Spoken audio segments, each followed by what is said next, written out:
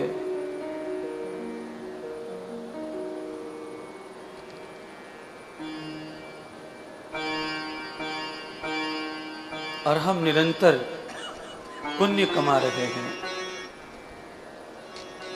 संत के संग का, साधु के संग का, गुरुजी के संग का फर्क है, जीवन पर अंतर है, जीवन पर प्रभाव है।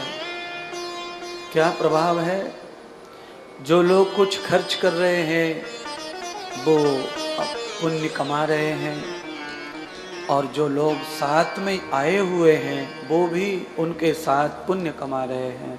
मुफ्त में भी पुण्य हो रहा है, और ये इसीलिए हो रहा है क्योंकि ये कार्य गुरुदेव के माध्यम से हो रहा है। गुरु के कार्य में, गुरु की पूजा में सब भक्तों का हिस्सा होता है, पर जो प्रमुख होते हैं वो तो स्वयं ही खड़ा करते हैं अपना पुण्य, और जो पूजा पाठ में सहयोग नहीं ले पाते हैं, उनकी व्यवस्थाएं आर्थिक इतनी अच्छी नहीं हैं, या आर्थिक व्यवस्थाएं भी अच्छी होंगी, उनके मन में ये होगा जब फ्री में मिल रहा है तो खर्चा क्यों करना, तो भी अच्छी बात है। पर संकल्प सभी भक्तों का, सभी राष्ट्रवासियों का, अखिल विश्व के कल्याण का हम लोग करते हैं, क्योंकि साधु का परिवार तो ये सारा भूलोक है, सारा संसार है। जो अपरोक्ष हैं और जो परोक्ष हैं, जो यहाँ मौजूद हैं, जो नहीं मौजूद हैं, केवल टीवी पर बैठ करके अभिषेक को देख लेते हैं, कथा सुन लेते हैं, उतने में ही उनका हिस्सा हो जाता है सब पूजा पाठ में, हरिद्वार के सभी अनुष्ठानों में।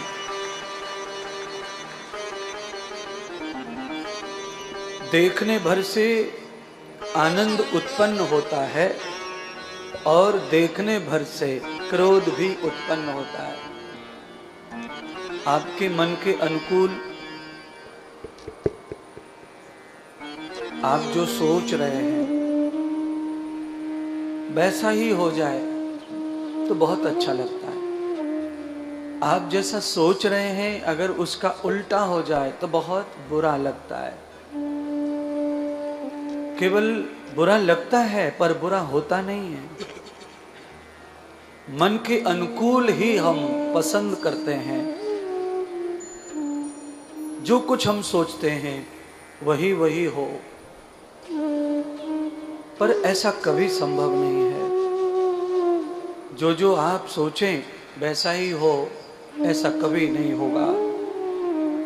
आप जो सोच रहे हैं उसका विपरीत हो सकता है।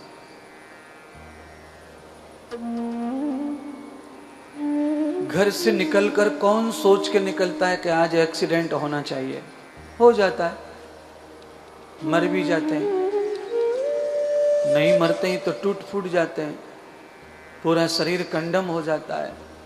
कोई नहीं निकलता ऐसा सोच के कि हमारा पैर कट जाए, हाथ टूट जाए, पर होता है। बस नहीं है हमारा, वहां कोई भी अधिकार नहीं है।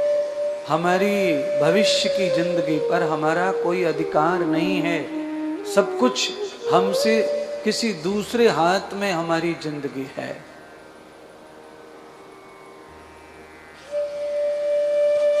अगर हमारी जिंदगी किसी दूसरे के हाथ में है, आज अगर गुरुदेव के द्वारा समझ आया तो फिर आज से रोज ही यही सोचो कि हमारी जिंदगी दूसरे के हाथ में, भाई हमारे हाथ में कुछ नहीं है।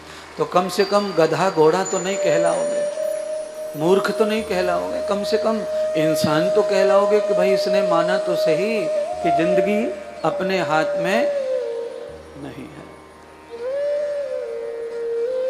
इसीलिए भजन मेरा नहीं है, मैंने सुना है, उसकी एक पंक्ति गाओ और प्रूफ करके बताओ भगवान को।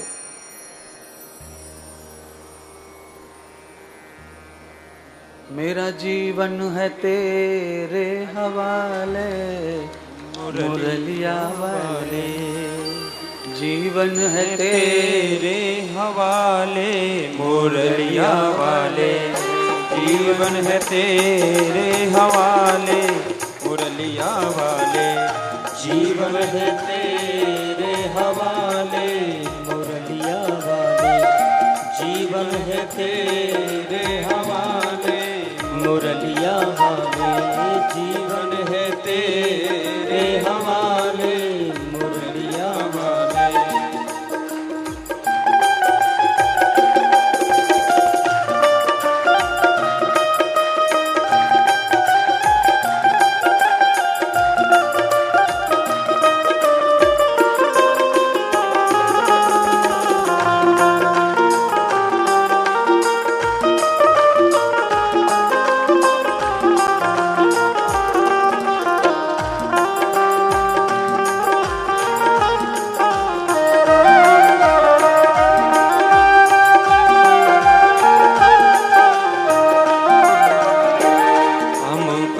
पुतली तेरे हाथ की, हम कठपुतली तेरे हाथ की, हम कठपुतली तेरे हाथ की, हम कठपुतली तेरे हाथ की, चाहे जैसे नचाले मुरलिया वाले, चाहे जैसे नचाले मुरलिया वाले, जीवन है तेरे हवाले मुरलिया वाले, जीवन है तेरे हवाले मुरलिया वाले। जय हो।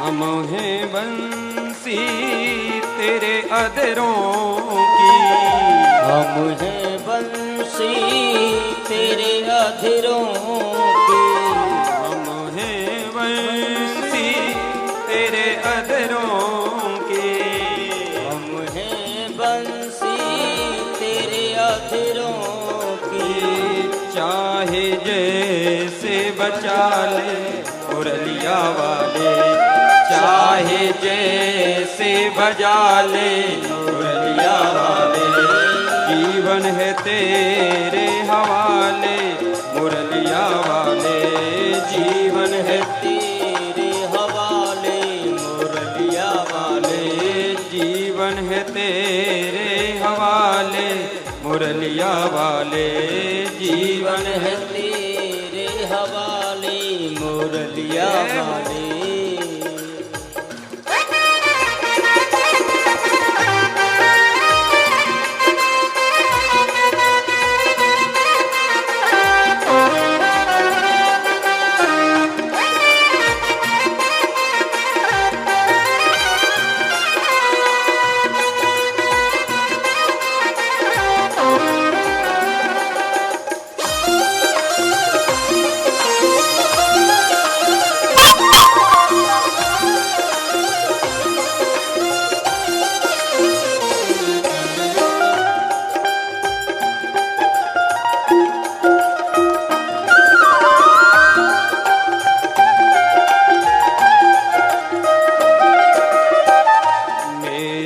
अपने हुए हैं बेगाने, मेरे अपने हुए हैं बेगाने, मेरे अपने हुए हैं बेगाने, मेरे अपने हुए हैं बेगाने, अब तो ही अपना ले मुरलिया वाले, अब तू ही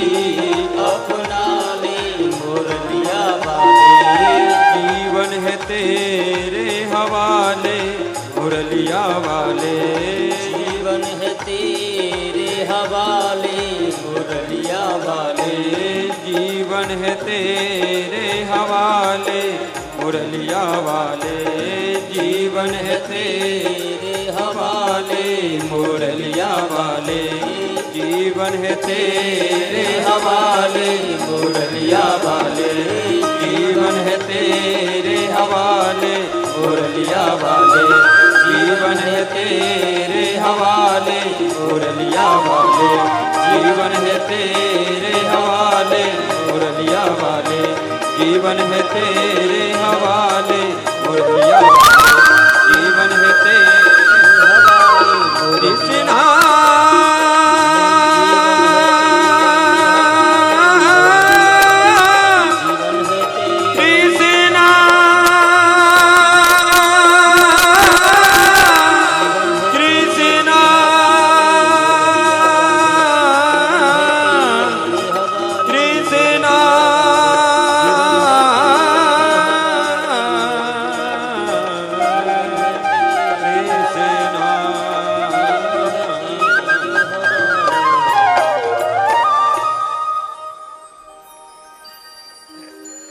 सतगुरुदेव भगवान की जय।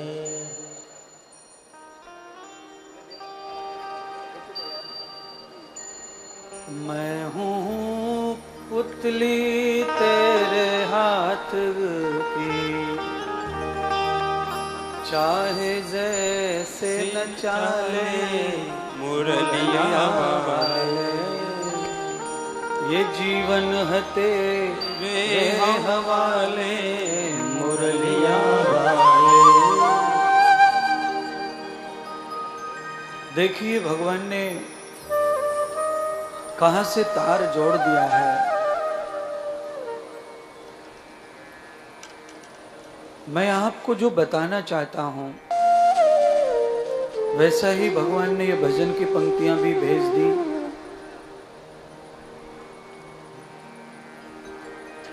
जितनी मुझे आती थी उतनी तो मैंने गाई और उतनी जरूरत थी मुझे,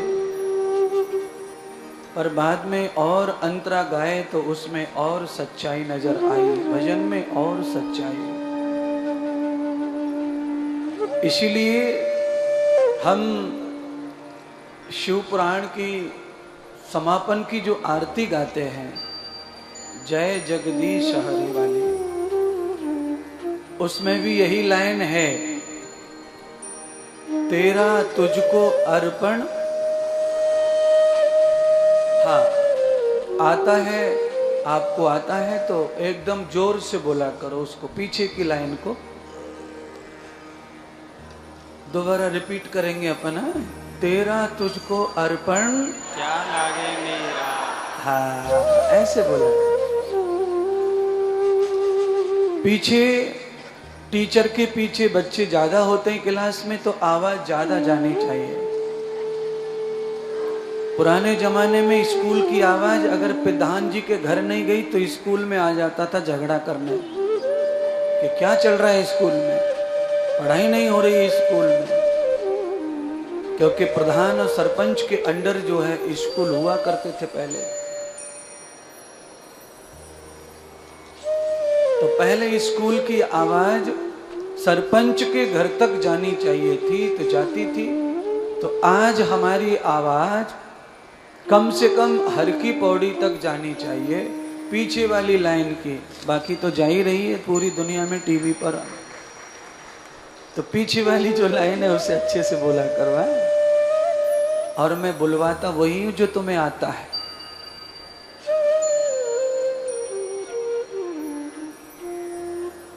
मैं हूँ बांसुरी तेरे अधरन की, चाहे से बजा ले मुरलिया वाले, मेरा जीवन है तेरे हवाले मुरलिया वाले।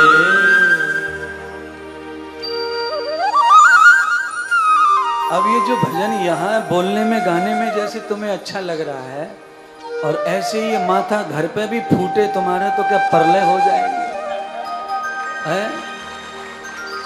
पर घर पे नहीं फूटेगा, क्यों कि वहां पर कोई गुरुजी नहीं है तुम्हारे साथ। वहां पे पापी लोगों का संगठन होता है, इसलिए सब माथा फाता सब सो जाता, कोई काम नहीं करता, फिर माथा सब पापी पापी रहते हैं तो माथा फेल हो जाता है, काम ही नहीं करता।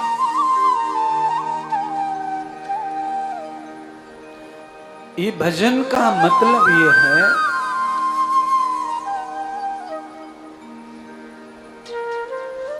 परछाई भी होत पराई,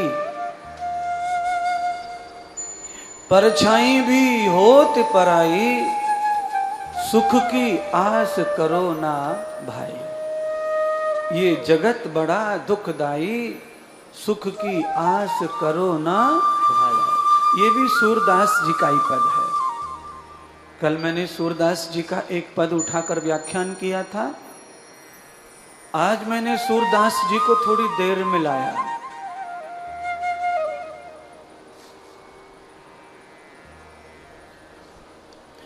सूरदास जी के पास कितना नॉलेज होगा। सूरदास कहते हैं कि हमारी जो परछाई है वह भी पराई है, वो हमारी नहीं है। क्योंकि आज तक कोई व्यक्ति ऐसा नहीं हुआ जिसने अपनी परछाई को पकड़ लिया हो। दिखती है, साथ ही साथ रहती है, नजदीक दिखती है, पर हाथ नहीं आती है। ऐसे ही संसार के जो सुख हैं वो दिखेंगे पर हाथ नहीं आते। उसके लिए भागम भूख हर समय हमें लगा रहना पड़ता है।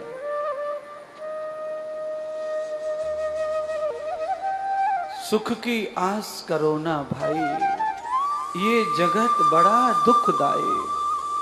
मैंने आज व्याख्यान प्रारंभ किया था, तब मैंने आपको विषय रखा था, और वो विषय ये था कि हमारे मन जैसा हो तो बहुत आनंद आता जीने में, और मन के विपरीत कुछ हो जाए तो उसी समय मरण चाहिए, फिर कुछ अच्छा नहीं लगता, फिर तो सब बुरे लगते हैं। सबसे ज्यादा जिनको चाहते हैं फिर वो भी बुरे लगने लगते हैं, मन जैसा नहीं हुआ तो। आप जो चाहते हैं वही हो तो आपको खूब आनंद आएगा। पर भगवान कहते हैं सौनक आदि ऋषियों से कि वो कदापि नहीं हो सकता जो हम चाहते हैं। होगा वही जो राम रच राखा, होगा वही जो राम रच राखा, को कर संग बढ़ावई साखा। राम जी के इशारे से ही सब होगा। आपको मानो कोई सुख नहीं मिला, आपकी कोई इच्छा पूरी नहीं हुई, उसकी बढ़ास आप इस पे निकाल दो, उस पे निकाल दो, या मुझ पे निकाल दो, तो ये पाप है, ये सच्चाई नहीं था। क्यों? होगा वही जो राम रचे को कर संग बढ़ावई शाखा। दुनिया में कोई, दुनिया का कोई ताकत नहीं है जो अपने आप कोई शाखाओं को बढ़ा करके, कार्य को बढ़ा करके आगे ले जाए। हम तो कठपुतली हैं भैया, जिनके ललाट में कुछ लकीरें ठीक लिखी हैं उनके काम बनते हैं, उनका सब सफल होता है। जिनकी लकीरें कुछ गलत लिखी हैं वो घिस घिस जाएं, मर जाएं, कुछ नहीं होता है। पूरी जिंदगी कम से कम 1 लाख हैसिया, 1 लाख खुरपिया, 1 लाख फावड़ा, 1 लाख कुल्हाड़ी, 1 लाख दराज, 1 लाख न जाने क्या, इतना सारा लोहार ने बना दिया, पर पैसे वाला हुआ। छाले पड़ गए बीवी के, बच्चों के, खुद के हाथों में, गंदी ठेक पड़ी है, पर खाने रहने को ठिकाना नहीं है। रोड के चौराहे के अगल बगल में ही ठोका पीटी करते रहते, पूरी जिंदगी गाड़ी में बीत जाती है। क्यों? ललाट में लकीरें ठीक नहीं है। और एक लोहे का काम रायपुर छत्तीसगढ़ में कोई करता है, वो दुनिया भर की फैक्ट्री का मालिक हो गया। पूरी दुनिया में उसके नाम की सरिया जाती, गाटर जाते महाराज। एक वो भी लोहे का आदमी और एक ये लोहे का आदमी, दोनों लोहे के वर्कर है, पर एक भाग्य का लिखा लाया है, दूसरा भी भाग्य का लिखा लाया है, पर एक का उल्टी और एक की सीधी लकीरें हैं। तो जो सीधी लकीर वाला था वो रायपुर, भिलाई, छत्तीसगढ़ का लोहे का मालिक हो गया, फैक्ट्रियों का। और जो टेढ़ी लकीर वाला था वो गाड़ी के नीचे बच्चे को झुला करके ठोका पीटी कर रहा है और 2 रोटी का मोहताज बना बैठा है। मेहनत कौन ज्यादा कर रहा है? चौराहे वाला। फैक्ट्री का मालिक नहीं मेहनत कर रहा है, वो तो हाथ लगाता है, सीधा काम हो जाता है। बंधुओं, एक तो ये हो गया व्याख्यान। अब इसका दूसरा पर्याय क्या है? भाई गुरुदेव, हमारी किस्मत उल्टी है, तो फिर हमारे पास कौन सा रास्ता है? उल्टी किस्मत हो के भी कुछ सीधा हो जाए तो उसका रास्ता एक ही तरफ से जाता है, और वो है गुरु के चरणों की तरफ से, और कहीं से नहीं जाता। जिनकी तस्वीर उल्टी है वो गुरुदेव की छाया में आ जाओ। गुरुदेव के भाग्य से शिष्य का भाग्य अच्छा हो जाता है। गुरुदेव के कर्तृत्व से शिष्य का कर्तृत्व अच्छा हो जाता है। अकर्मण्य शिष्य भी फलदायी हो जाता है। मैंने अभी कहा, कुछ लोग जो कर नहीं सकते उन्हें भी पुण्य मिल रहा है, उन्हें भी लाभ मिल रहा है। हम जो चीज देखते हैं उसका भी पुण्य मिलता है, देखने से पाप लगता है। गीता में भगवान कहते हैं ऐसा। भीष्म को पाप लगा, दुशासन को साड़ी खींचते हुए देखा। द्रोणाचार्य को पाप लगा, देखने से पाप लगता है, पाप को देखने से पाप लगता है। और पुण्य को, उत्सव को, पुण्य को, पूजा को, पाठ को, यज्ञ को, महात्मा को, कथा को सुनना, देखना पुण्य मिलता है। आप अगर बहरे भी हैं और आप बहरे होकर बाहर से पंडाल को देख रहे हैं, मुझे देख रहे हैं, तो आपको हर हाल में कथा का पुण्य प्राप्त होगा। देखने से भी पुण्य मिलता है। अच्छा बोलो, रास्ते में कांटा पड़ा हो वो कानों से समझ में आएगा कि आंखों से? आंखों से समझ में आएगा। अच्छा, आपकी अगर आंख ना हो और कांटा पड़ा हो तो फिर कैसे समझ में आएगा कांटा? फिर समझ में आएगा पैर से। लग गया तो समझ जाएगा और नहीं लगा तो नहीं समझेगा। यानी कि जब ज्ञान इंद्रिया फेल हो जाए तो फिर कर्म इंद्री भी हमें ज्ञान देती है, अनुभव कराती है। पर कर्म इंद्री का जो ज्ञान है वो सूक्ष्म, छोटा होता है, उससे बहुत अनुभव नहीं मिलेगा, हर चीज का अनुभव नहीं मिलेगा। अंधे आदमी के पैर के नीचे कांटा आ जाए तो समझ जाएगा, पर सोने का सिक्का आ जाए तो समझने वाला नहीं है, क्योंकि ज्ञानेंद्री तो अलग बात है। कर्मेंद्री जो है वो सब ज्ञान नहीं दे सकती है। कांटे का ज्ञान दे दिया, क्योंकि कांटे का ज्ञान ब्रेन को होता है, माथे में जाता है दर्द। कांटा चुभता पैर में है पर उसका अनुभव माथा करता है। बिना माथे के समझ में नहीं आएगा कांटा। माथे को जब शून्य कर देते हैं डॉक्टर लोग तो कितने सारे कांटे घुसेड़ देते हैं, कैंची घुसेड़ देते हैं, कुछ ना समझता। ब्रेन शून्य हो गया, काम खत्म। तो जब ज्ञान इंद्रियां हमारी काम नहीं करती या कम हो जाती है तो फिर हमारा ब्रेन काम करता है। इसीलिए कुछ अंधे लोग बहुत विद्वान हो जाते हैं, ब्रेन उनका काम करता है। रूप का बोध भले ही नहीं हो पर रूप का ज्ञान हो जाता है। शब्द भी रूप का ज्ञान कराता है, शब्द से भी रूप का ज्ञान हो जाता है। पर कभी कभी जो है अंधे आदमी को शब्द से रूप का ज्ञान नहीं होता है। आपने कई बार मेरे मुंह से सुना होगा, एक दृष्टांत में हमेशा सुनाता हूं। दृष्टांत भी है और समाज में मुहावरा भी है, कहावत भी है। अरे लल्लू, तू ऐसा ही मत समझे, केदारनाथ अमरनाथ जाना बड़ी टेढ़ी खीर है। तो वो जो टेढ़ी खीर है, मैं उसकी बहुत सारी बात सुना चुका हूं, आज भी सुना देता हूं।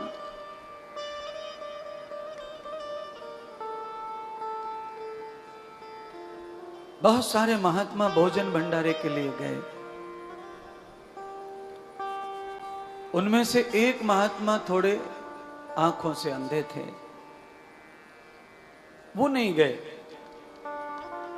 सब महात्मा भोजन करके आए, भंडारे करके आए, और जब आश्रम में अखाड़े में आए तो महात्माओं ने बड़ी प्रशंसा की। भाई बहुत बहुत सुंदर खीर बनाई थी, काजू पिस्ता सब पड़े थे।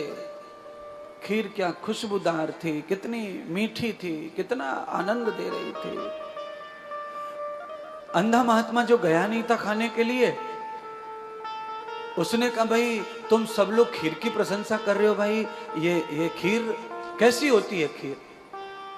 तो अब लोगों ने कहा भी इसको बताएं, तो कैसे बताएं, ये तो अंधा है। तो एक साधु ने कहा सफेद रंग की होती है, सफेद रंग की। अच्छा, अंधे को क्या पता सफेद रंग कैसा होता है? तो साधु ने पूछा कि सफेद रंग की, तो ये सफेद रंग कैसा होता है? तो किसी ने कहा दूध जैसा होता है। तो उसने कहा ये दूध कैसा होता है?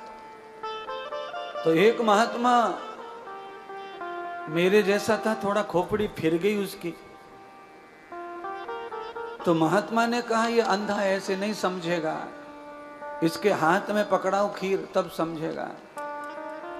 तो एक बगुला, सफेद रंग का बगुला जो है वहीं बगल में चल रहा था, तो महात्मा ने झपट्टा मार के पकड़ लिया और ला करके अंधे महात्मा के हाथ में पकड़ाया और कहा कि ऐसा दूध होता है, इस पक्षी की तरह ऐसा होता है खीर, ऐसा दूध, ऐसी खीर होती है।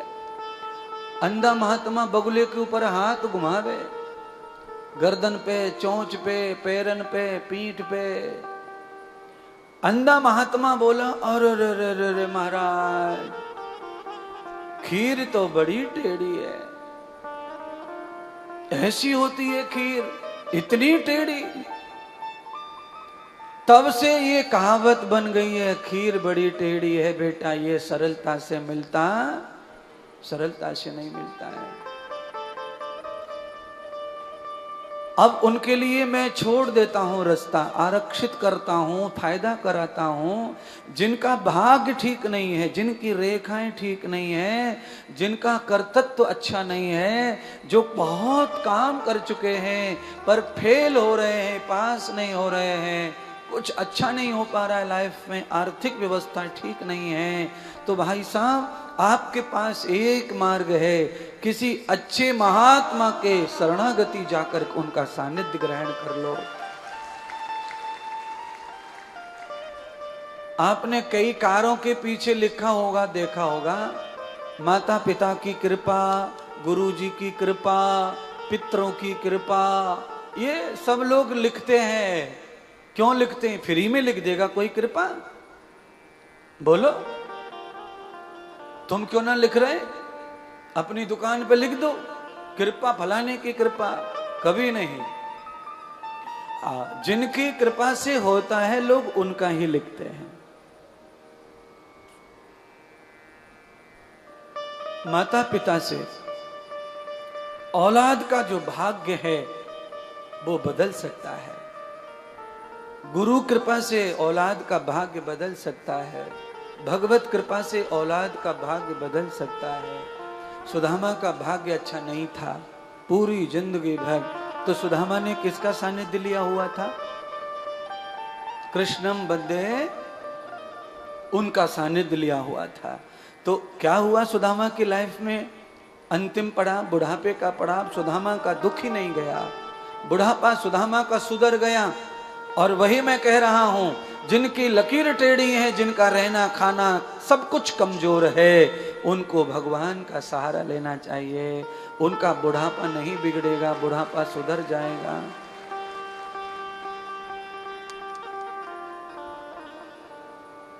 धन से भी बुढ़ापा सुधरता है, धन भी सहायक है बुढ़ापे में बंधु, केवल प्रधानता कर्म की है, पर धन भी सहायक है जीवन में। संसार के जो तुच्छ, संसार के जो लोभी सुख हैं, वो धन से प्राप्त होते हैं। जैसे आप हरिद्वार में आए हैं तो तीर्थ के रूप में आप कहीं भी सो जाएं तो बहुत आनंद की बात है, पर नहीं, थोड़ा कमरे में सोते हैं तो दिमाग खुश होता है। उसके अलावा फिर पांडाल में सो जाते मजबूरन तो थोड़ा सा अच्छा लगता है, पर कोई ये कहे कि वहां सो जाओ, पांडाल में मत सो जाओ, तो दुखी हो जाएगा दिल। है तीर्थ, तीर्थ में कहीं भी सो जाए, तीर्थ में ही है, फल वही है, पर सुविधा का सुख होता है, मानसिक शांति मिलती है, बुद्धि को शांति मिलती है। तो धन से भी सुख मिलता है। कितना? थोड़ा। धन से थोड़ा सुख मिलता है। और वो सुख कौन सा है? तो कहा वर्तमान सुख है। कमरे में, जिस कमरे में आप रात में सुख भोग रहे हैं, अगर उसी कमरे में आपको बंद कर दिया जाए बाहर से ताले में, तो कैसे छटपटाते हैं आप? दरवाजा तोड़ डालते हैं, खिड़कियां तोड़ते हैं, हल्ला मचाते हैं। क्यों भाई, क्या हो गया? लड़ लड़ के कमरा चाहिए था, झगड़ झगड़ के कमरा चाहिए था, कमरा नहीं मिला हमको, हाय तौबा। आंदोलन कर दिया, हाय तौबा। रैली निकाल दिया, हाय तौबा। अब कमरा दे दिया, ताला बाहर से डाल दिया, फिर आंदोलन कर दिया, हमें कमरे में बंद कर दिया। मार के छोड़ेंगे क्या? कमरे में ही मार के छोड़ेंगे। अरे जिस कमरे में जिंदा होने के लिए लड़ रहा था, उसी कमरे में हम मरने के लिए घबरा रहा है। तो कुल मिलाकर लौट आओ वही महात्मा इंद्रदेव के वाक्य हमेशा परम सत्य होते हैं। और वो वाक्य कहते हैं कि हमेशा आदमी के मन अनुसार चले तो ही सुख है। अगर मन के विपरीत हुआ तो आदमी दुखी हो जाता है, नाराज हो जाता है। क्यों हलसे मैडम? है? आदमी नाराज हो जाता है।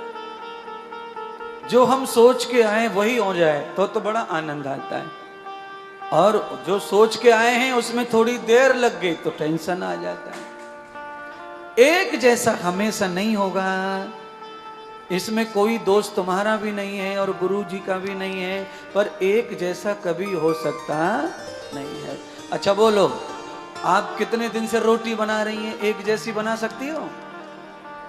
कितने दिन से बना रहे बताओ? कब से रोटियां बेल रही हैं, पर एक जैसी क्यों नहीं? फिर इतना अभ्यास हो गया, फिर भी आप एक साइज में रोटी नहीं बना पा रहे। तो जब रोटी इतने अभ्यास के बाद एक साइज नहीं हो रही है, तो फिर आपके जीवन में सुख दुख भी एक जैसे कभी रहेंगे नहीं। इसीलिए क्या करें? क्या करें? सूरदास जी को याद करें। परछाई भी है पराई, सुख की आस करो ना भाई। ये जगत बड़ा दुखदाई। कितना दुखदाई हो सकता है जगत, आप ही बताओ। है? जिस पति को पाकर के पत्नी बनकर लड़की इतनी खुश होती है, इतनी खुश होती है कि उसकी खुशी का ठिकाना नहीं रहता। इतनी खुश रहती है कि 2-3 महीने में 8-7 किलो वजन बढ़ जाता छोरी का। है? एकदम चंगी दिखने लगे शादी के बाद। थोड़ी खुशी है, खाना पीना अच्छा मिलता है, कपड़े लत्ते, प्यार, इससे स्वास्थ्य अच्छा होता है। प्यार मिले, सब अच्छी बात करें, अच्छा बोलें, सम्मान करें, बढ़िया भोजन करवाएं, और तो आदमी का स्वास्थ्य अच्छा होता है। और बाद में फिर क्या हो जाता है? 8-7 महीने निकले, फिर तकलीफें बढ़ती हैं। फिर कैसे? इसीलिए सूरदास कहते हैं दूसरी लाइन में, ये जगत बड़ा दुखदाई। अच्छा एक बात बताओ, जिन बच्चों को पैदा करके बड़ा किया है, उन बच्चों से हमने ऐसी आशा की थी बड़ा करते समय? दूध पिला रहे थे, टांगे पकड़ के तेल लगा रहे थे, देसी गाय का घी पोत रहे थे, मालिश कर रहे थे, लाला के टाइम भीम जैसी हो जाए, लाला हनुमान हो जाए। तो ये पता था कि हनुमान आगे चल के हम में ही गदा मारेगा? है? हमें ये पता था कि हमें आज घर के बाहर कर देगा? ये पता रहता तो सारे की वहीं तोड़ देते, टांगन ने दोनों ने, काहे को तेल मालिश करते। यही तो बदकिस्मती है। हम जो सेवा करते हैं, नाभि में तेल भर भर के छोरा बड़ा करें ये मैया लोग। मेरी मैया ने भी करे होगा, पर मेरे द्वारा मेरी मां को दुख मिले, इसलिए वो अपना पहले ही अपना रास्ता नाप गई। उसे पता होगा कि कलयुग के छोरा अच्छे ना निकले, भैया यहां से निकल ले। अब आप कुछ भी कहो कि आप तो बड़ी सेवा करते, वो करते, ये करते, नहीं करते कुछ भी, क्योंकि हो सकता है माँ अगर हमारी रहती बचपन से तो हम साधु न बन पाते, फिर उनकी माया मोह में हम वहीं अटकते, न जाने कहाँ भटकते, फिर हम भी वही करते जो दुनिया कर रही है। समाज का, संसार का संस्कार व्यक्ति के अंदर आता है उसी समाज का हिस्सा हम भी, पर उस समाज का जो प्रभाव है वो संस्कार के रूप में हमारे अंदर नहीं है। क्यों नहीं है? क्योंकि हमारे अंदर शास्त्र को, गुरु को, सिद्धांत को परमात्मा ने एकदम ठोक के भर के रख दिया।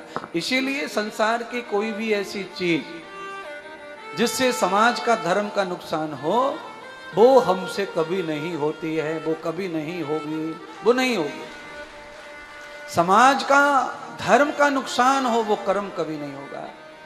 जिस कर्म से समाज और धर्म का नुकसान नहीं है, जिस कर्म से आनंद दिल को, दिमाग को आए, वो कर्म मुझसे हो, मैं रोज करूंगा वो कर्म। किसी के जीवन में कोई दुख ना आए। क्षणिक दुख तो सबसे आते जाते रहते हैं, क्योंकि वो दुख मेरा दिया हुआ नहीं है। वो दुख भी शिष्य लोगों का खुद का होता है। वो कुछ भी सोच के आएंगे और कुछ भी कहेंगे और वो पूरा नहीं हुआ तो मन में दुखी होंगे, तो वो सब उनका ही है, वो मेरा दिया हुआ कुछ नहीं है। क्योंकि कथा और संत साधुओं का दिया हुआ एक ही प्रसाद है, और उस प्रसाद का नाम है कृपा, दया, प्रेम, संपदा, सुख, आनंद, और कुछ नहीं, दूसरा कुछ नहीं।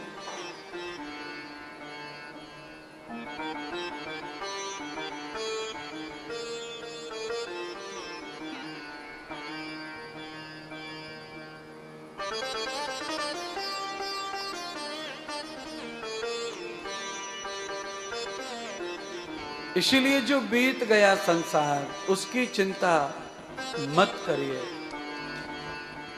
जो पीछे रह गया है उसके लिए चिंतित मत रहिए। बोलो, अच्छा बोलो, शादी के बाद में लड़कियां अगर अपने भाई, छोटे भाई, बड़े भाई, इसकी चिंता में पड़ेंगी तो पति से तो वो हंस के बोल भी ना पाएंगे। फिर पति क्या पाएगा पत्नी से? कन्या को तो मायके की चिंता लगी है, वो तो घर की चिंता में डूबी है। मेरा बड़ा भाई कैसे रह रहा होगा, छोटा भाई कैसे होगा, मेरी माँ कैसे होगी, तो फिर वो ससुराल का सुख नहीं भोग सकते। इसीलिए पीछे जो रह गया है उसकी चिंता से मुक्त होके आगे का सुख आप भोग सकते हैं। अगर पीछे की चीजों को लेके चलेंगे तो आगे का भी सुख मिलने वाला फिर नहीं मिलेगा। इसीलिए हमारे ऋषि कहते हैं कि भोजन करते समय हाथ धो लो। क्यों धो लो? क्योंकि पीछे का जो मैल है पहले उसे हटाओ और फिर नया आनंद उठाओ। अगर आप हाथ नहीं धोते तो पीछे का मैल नहीं जाता और फिर आनंद भी उतना नहीं आएगा भोजन में। भोजन खराब लगेगा। क्या पता पहले हाथ कहाँ गंदे संदे हो रखे हैं, समस्या आ जाएगी। इसीलिए हस्त प्रक्षालन करके भोजन करने का विधान बताया। आप बिना नहाए धोए कपड़ा बदल लो, आपको सुख नहीं मिलेगा अंदर से। अच्छे कपड़े पहनना है तो स्नान करना है, क्योंकि जो गंध है, जो बदबू है, चाहे 4 घंटे पहले का पसीना है, जब तक वो नहीं मिटेगा नए कपड़े का सुख नहीं मिलेगा। यही है संसार। जो बीत गया है उसे चिंता करके आप घबराते हो, परेशान होते हो, उससे लौटकर आगे बढ़ो, संसार की गति करो। ये कथा का वही धर्म है, ये कथा वही सिखाती है। स्वयं नवेदितम सखाम।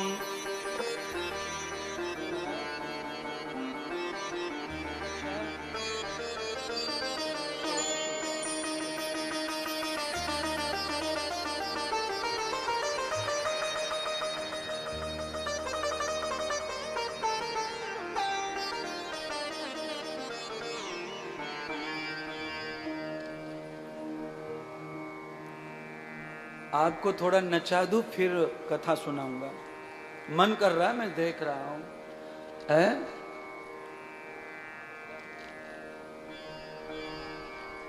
अभी आपने जो गाना सुना था लाइन, उसमें तो क्लियर कहा है ना, मैं हूं कठपुतली तेरे हाथ की, चाहे जैसे नचा ले नचा दे, मेरा जीवन है तेरे मुरलिया वाले। मुरलिया वाले।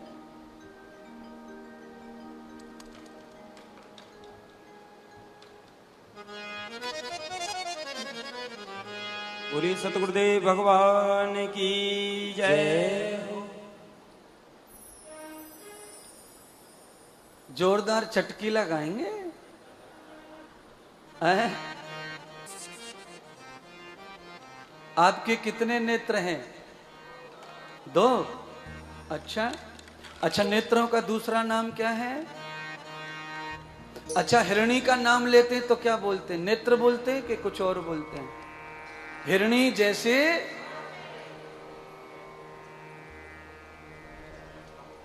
सही नहीं बोला तुमने। हाँ,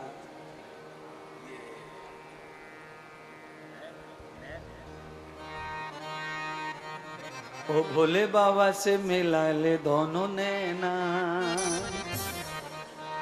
ओ भोले शंकर से मिला ले दोनों नैना। हाँ जी, यही गाँव लाला। भोले बाबा से मिला ले दो नैना, जा दुनिया में कछु है ना। भोले बाबा से मिला ले दो नैना, या दुनिया में कछु है ना। भोले बाबा से मिला ले दो नैना, या दुनिया में कछु है ना। भोले बाबा से मिला ले दो नैना, या दुनिया में कछु है ना।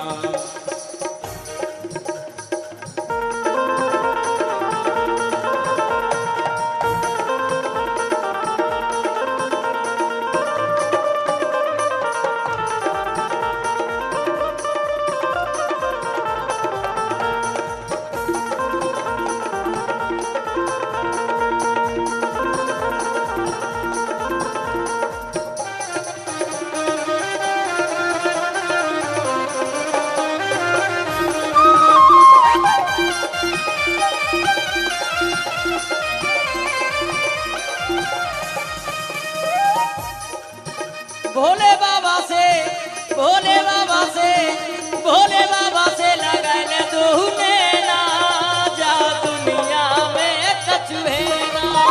भोले बाबा से मिला ले दो नैना, या दुनिया में कछु है ना। ओ भोले बाबा से, ओ भोले बाबा से लगा ले दो नैना, जा दुनिया में कछु है ना। भोले बाबा से मिला ले दो नैना, या दुनिया में कछु है ना। ओम नमः शिवाय बोलो, ओम नमः शिवाय। ओम नमः शिवाय बोलो, ओम नमः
से दुलाए दोनों हाथ उठा करके ओम नमः शिवाय बोलो ओम नमः शिवाय ओम नमः शिवाय बोलो ओम नमः शिवाय ओम नमः शिवाय बोलो ओम नमः शिवाय ओम नमः शिवाय बोलो ओम नमः शिवाय हो भोले बाबा से भोले बाबा से है भोले बाबा से लगा ले दो नैना जा दुनिया में कछु है ना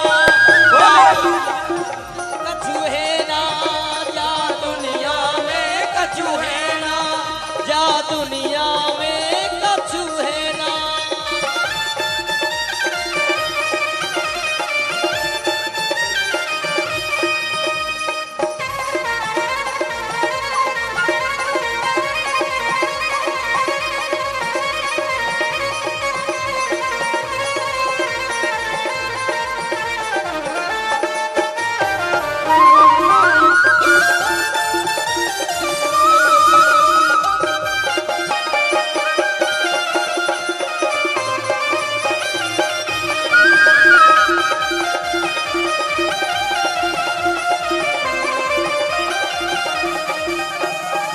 काम क्रोध मद लोभ छोड़ के भजन करो हे प्राणी काम क्रोध मद लोभ छोड़ के भजन करो हे प्राणी ये माया तो आनी जानी दो दिन की जिंदगानी ये माया तो आनी जानी दो दिन की जिंदगानी हो काम क्रोध मद लोभ छोड़ के भजन करो हे प्राणी काम क्रोध मद लोभ छोड़ के भजन करो हे प्राणी हो ये काया तो ये माया तो ये काया तो आनी जानी दो दिन की जिंदगानी ये काया तो आनी जानी दो दिन की जिंदगानी ओम नमः शिवाय बोलो ओम नमः शिवाय ओम नमः शिवाय बोलो ओम नमः शिवाय शंभु ओम नमः शिवाय बोलो ओम नमः शिवाय ओम नमः शिवाय बोलो ओम नमः शिवाय शंभु प्यारे से डमरुआ बारे से लगा ले दो नैना जा दुनिया में कछु है ना जा दुनिया में कछु है ना जा दुनिया में कछु है ना ओए हो भोले बाबा से भोले बाबा से भोले बाबा से लगा ले दो नैना जा दुनिया में कछु है ना जा दुनिया में कछु है ना जा दुनिया में कछु है ना जा दुनिया में कछु है ना जा दुनिया में कछु है ना भोले